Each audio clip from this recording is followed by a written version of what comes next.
Egypt will be hosting many heads of state and government from both the developed and developing countries during the COP27 summit in Sharm-el-Sheik that started today. The outgoing COP26 President Alok Sharma has handed over the reins to the new President Sameh Shoukry. The summit is expected to come up with what the UN Secretary General calls a pact that will address the thorny issue of financing developing countries as they move to renewable energy. South African President Cyril Ramaphosa, who is expected to arrive in Sharm-el-Sheik today, later tonight, in fact, has also called for more financing as poorer and developing countries struggle to recover from the impact of COVID-19 and the war in Ukraine that has affected the global balance of forces. And of course, let's then stay with this particular issue and speak to Professor Francois Engelbrecht, who's a climatologist at the University of Witwatersrand. Prof, thank you so much for your time this afternoon. Someone who's watching tonight and says to us, why should I even care about, COP27, leaders coming together, having these talks? Why must I even care? How do you respond to that? Good afternoon, and thank you for having me.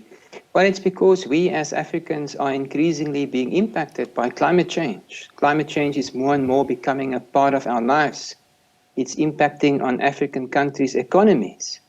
It's directly impacting on the lives of people. And I can just refer the viewers back to what happened in Durban in April this year. 544 lives were lost. And climate change did play a role in making that type of rainfall event more intense and also more frequent. The Nigerian floods, 2 million people directly affected. That's another example. It's true across the developing world. Just think about what happened in Pakistan earlier this year, with a third of the country eventually being underwater and with 1,500 lives lost. So climate change is directly impacting on us. Extreme weather events are only going to become more frequent and more intense. And then, of course, the other side of the story is what you've referred to in the inset. Because of the global effort for climate change mitigation, there are wonderful opportunities across the developing world in terms of modernizing economies by pursuing economic growth through the renewable forms of energy. And in light of what you're saying, then, how important will it be for, for governments, as, some officials are sitting there, heads of state as well, talking about this? How important will it be for them to strengthen their climate action plans instead of this just being about talk? It's so important for the developing countries in particular, because we are so vulnerable to these extreme weather events occurring.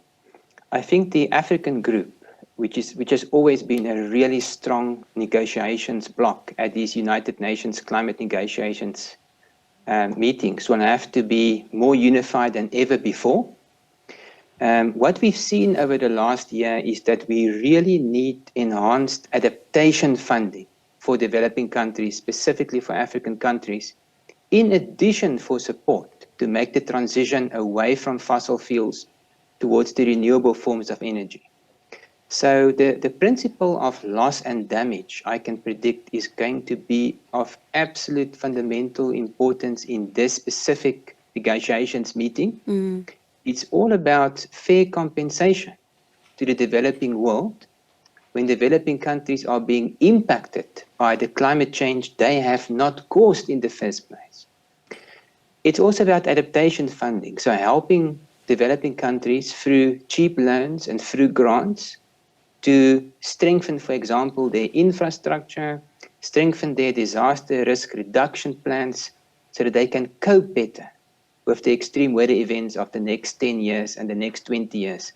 So this is a really important meeting for the developing world, and I think the extreme events we've seen over the last year has just reminded us again how important this meeting is and how vulnerable the developing countries are. And I suppose then that from what I'm hearing you say, one, agreeing with the UN Secretary General that there needs to be this issue of financing for the developing countries being looked at as a matter of urgency. At the same time, you also then highlighting this issue of loss and damage, when it comes to some of the developing countries and how this, really should be to be addressed. Yeah, we need the financing to be rolled out at a scale larger than ever before across two different fronts. Firstly, we still hear the argument coming from African countries that they have not yet had the advantage of growing their economies through the use of fossil fuels. Now, of course, there's a lot of justice in that argument, but on the other hand, African countries should also realize that they will be severely affected by climate change impacts should we do not have this transition away from the fossil fuels. So the principle of fairness here is that developing countries need to receive substantial support, financial support, in order to provide them with the incentives to rather develop through the renewable energy pathway than to explore the existing capacities around fossil fuels. So that's the one important aspect of the funding. And the other important aspect is to prepare for the climate change we are already committed to. Unfortunately, it's a hard reality. The world has left the climate change mitigation effort for too late in the day. And the hard reality is that we are likely going to exceed the first dangerous threshold of global warming, namely 1.5 degrees Celsius of global warming, as early as the 2030s, the early 2030s. So it's a hard reality that we are committed to further impacts in Africa, more intense events than we've ever seen, at a higher frequency than ever before. So we have to prepare for what's coming, and that also requires substantial investments. And Prof, I wonder what are your thoughts on this one, because some people have said that, there have been various agreements, there have been various summits, we've seen heads of state sitting, talking about this issue, and some continue to say to this day that the Paris Agreement that is non-binding for them, that is where also some of the weaknesses lie. Would you agree with that assertion? We can unfortunately not deny that in 2021, we've seen the highest emissions for all the important greenhouse gases. So it's undeniable that the world has not taken action fast enough in terms of reducing greenhouse gas emissions. We need to see rapid cuts in emissions. And the guideline is that we must almost halve greenhouse gas emissions from current levels by 2030, which is an immense challenge. So, of course, across the world, climate change activists are systematically losing patience or losing hope with the process.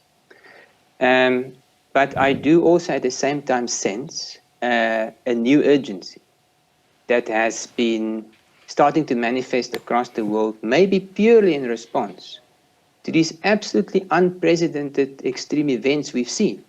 I've mentioned examples in the developing world, but it's also true in the global north. If we think about the flooding we've seen in the past year in China, in the United States, that absolutely extreme drought in the European Mediterranean with the heat waves, the Canadian heat waves of a year ago, the Australian bushfires, I think developed countries are also realizing that their own economies are going to be severely impacted by unmitigated climate change. So there is a renewed urgency, and maybe we will see progress at this conference of the parties. I'm always hopeful at the beginning of such a meeting. And I hope we do speak again, Prof, to see if your expectations will then be met at the end, because as you say, a lot of us are looking at this and saying it's a rush against time. There's no time to now be talking with no action backed up, but I hope we speak again to see if you're happy with what is coming out. Let's leave it there with you for now. Thank you so much, Prof. Do appreciate your time. That was Professor Francois Engelbrecht, the climatologist at the University of Witwatersrand.